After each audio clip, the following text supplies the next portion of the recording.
जो अगला हमारा प्रश्न है वो प्रश्न है, पूछ रहा है, उत्तर प्रदेश में सर्व शिक्षा अभियान की उपलब्धियों पर प्रकाश डालिए। जो केंद्र और राज्य के सहयोग से एक योजना चलाई गई थी 2001-2 में, सर्व शिक्षा अभियान, ठीक है ना, ये प्राथमिक शिक्षा में ही सुधार करने के लिए यह योजना चलाई गई थी। तो इसका क्या उपलब्धि रहा ये बताना है। तो अगर इस प्रश्न का उत्तर लिखना हो तो अगर आ जाए उत्तर प्रदेश में सर्व शिक्षा अभियान की उपलब्धियों पर प्रकाश डालिए, तो सबसे पहले आप लिखेंगे कि सर्व शिक्षा अभियान क्या था, ठीक है। फिर लिखेंगे इसके उद्देश्य क्या थे, इसकी मुख्य विशेषताएं क्या थी, फिर लिखेंगे इसकी उपलब्धियां उत्तर प्रदेश में क्या क्या रहे, क्या क्या लाभ रहे, उसको बताना है। तो अगर बात करें तो उत्तर प्रदेश में जो सर्व शिक्षा अभियान चलाया गया था, ये केंद्र प्रायोजित भारत सरकार की एक राष्ट्रीय योजना थी। इसका मुख्य उद्देश्य क्या था कि जो 6 से 14 वर्ष तक के बच्चे होते हैं, ठीक है, उनको सभी बच्चों को मुफ्त में अनिवार्य प्राथमिक शिक्षा उपलब्ध कराना था। ये इसका मुख्य लक्ष्य था कि 6 से 14 वर्ष तक के जो बच्चे थे, 6 से 14 वर्ष तक के जो बच्चे थे, इसका अगर बात करें तो 2001 में केंद्र प्रायोजित एक योजना थी जिसमें केंद्र और राज्य मिलकर सहयोग कर रहे थे। इसका मुख्य उद्देश्य था 6 से 14 वर्ष तक के बच्चों को मुफ्त में, ठीक है, मुफ्त में अनिवार्य प्राथमिक शिक्षा उपलब्ध कराना, मुफ्त में अनिवार्य प्राथमिक शिक्षा उपलब्ध करवाना, ये इसका मुख्य लक्ष्य था। इसकी विशेषताएं क्या क्या थी, इसकी विशेषता ये था कि इसका मुख्य उद्देश्य क्या था। तो अगर सर्व शिक्षा अभियान के बारे में थोड़ा सा लिखना है तो इसका जिसका उद्देश्य क्या था, इसका इसमें इसकी विशेषताएं क्या थी, ऐसा लिख सकते हैं कि सर्व शिक्षा अभियान के निम्नलिखित उद्देश्य थे या इसकी विशेषताएं क्या थी। इसका विशेषता ये थे कि ये चाहते थे कि विद्यालयों तक सार्वभौमिक पहुँचे, यानी सभी बच्चे, चाहे जो क्षेत्र हो, चाहे गाँव का हो, शहर का हो, लड़का हो, लड़की हो, वंचित वर्ग हो, समृद्ध वर्ग हो, सभी सार्वभौमिक स्तर पर सुलभता हो सके, स्कूलों की सार्वभौमिक सुलभता हो सके, ठीक है ना, प्रतिधारण हो सके, ठीक है ना, सभी समाजों के लोग, सभी समाजों के बच्चे स्कूल में जा सकें, ठीक है। तो शिक्षा की गुणवत्ता यानी सर्व शिक्षा अभियान का उद्देश्य क्या था कि बच्चों का नामांकन में वृद्धि हो, यानी बच्चे नाम ही नहीं लिखाते थे, स्कूल ही नहीं जाते थे। तो सर्व शिक्षा अभियान का उद्देश्य था, केंद्र प्रायोजित योजना थी कि बच्चों के नामांकन बढ़े, विद्यालयों तक सार्वभौमिक पहुंच सुनिश्चित हो पाए, यानी सभी लोग, चाहे गांव के हो, शहर के हो, ठीक है ना, अमीर हो, गरीब हो, चाहे जिस समाज के हो, धर्म के हो, वो अपने बच्चों को स्कूल तक पहुंचाएं। शिक्षा की गुणवत्ता सुधार की जा सके, जो बालिकाएं होती, वंचित वर्ग होती, इनकी शिक्षा पर मतलब बढ़ावा दिया जा सके, फोकस किया जा सके कि ये लोग भी पढ़ सकें। और सर्व शिक्षा अभियान का क्या उद्देश्य था कि स्कूल का बुनियादी ढांचा सुधार करना, जैसे बुनियादी ढांचे के अंतर्गत भवन को, शौचालय को, पानी, ये सारी सुविधाएं सही करना। जो स्कूल बच्चे नाम तो लिखा लेते हैं लेकिन बीच में ही ड्रॉप आउट हो जाते हैं, यानी ड्रॉप आउट दर को कम करना, ये भी इसका लक्ष्य निर्धारित किया गया था। ये 2001 में योजना आई सर्व शिक्षा अभियान, और 2009 में राइट टू एजुकेशन आ गया था। तो इसके बाद जब राइट टू एजुकेशन आ गया तो इसके बाद इसको और अधिक तरीके से इसको लागू किया गया था, सर्व शिक्षा अभियान को लागू किया गया था। तो चलिए पढ़ते हैं जो हमारा प्रश्न है, उत्तर प्रदेश में सर्व शिक्षा अभियान की उपलब्धियों पर चर्चा करें। तो पहले बताना है सर्व शिक्षा अभियान क्या था। ये केंद्र प्रायोजित योजना है, इसके ये उद्देश्य थे। तो चलिए चालू करते हैं। तो सर्व शिक्षा अभियान जिला आधारित विशिष्ट कह रहा विकेंद्रीकृत योजना है जो केंद्र राज्य के सहयोग से 2001 और 2 से कार्यान्वित की जा रही है। सर्व शिक्षा अभियान के कुछ प्रमुख उद्देश्य निम्नलिखित हैं। इसके प्रमुख उद्देश्य क्या है? सार्वभौमिक सुलभता, यानी शिक्षा की, विद्यालयों की सार्वभौमिक सुलभता, सबके लिए सुलभ हो सके, उपलब्ध हो सके।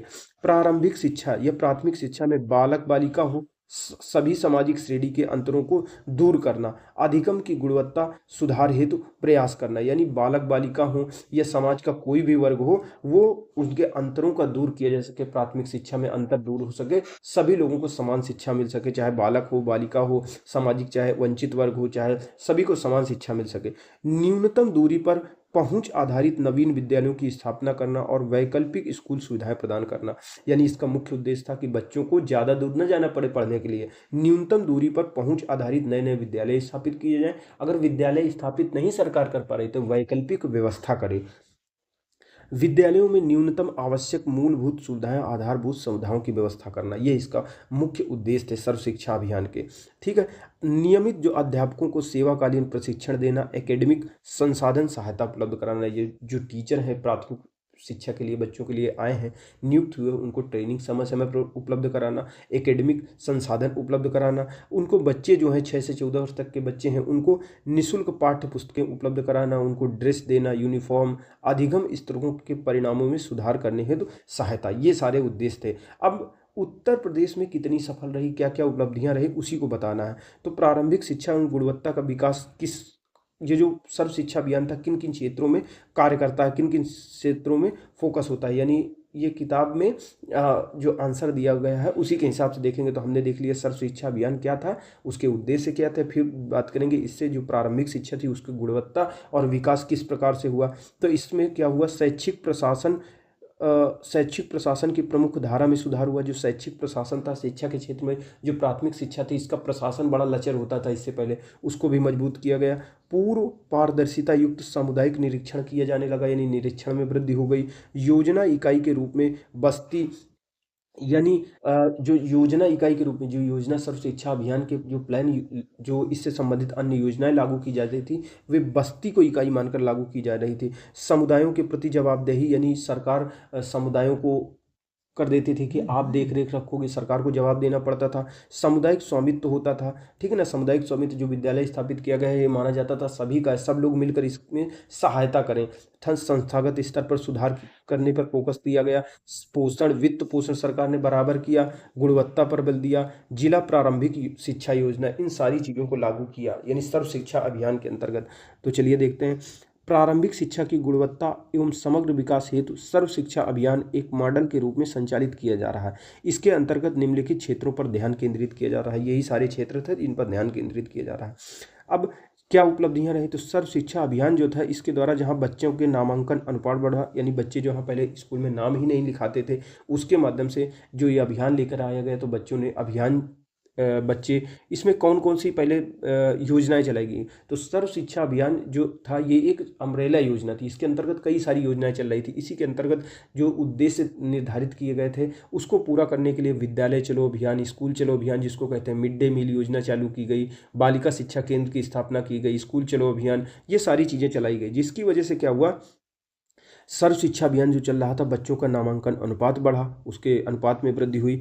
बालक और बालिका की शिक्षा में जो भेदभाव था ये कम हुआ। सामाजिक जो भेदभाव था, एक ये जाति वो जाति, ये धर्म वो धर्म, इनके बीच में जो भेदभाव था, साथ बैठकर पढ़ते थे तो वो भेदभाव दूर हुआ। बुनियादी सुविधाओं की में सुधार हुआ, जो स्कूल की बुनियादी सुविधाएं थी जैसे बिल्डिंग थी, शौचालय था, खेल का मैदान था, इसमें सुधार हुआ।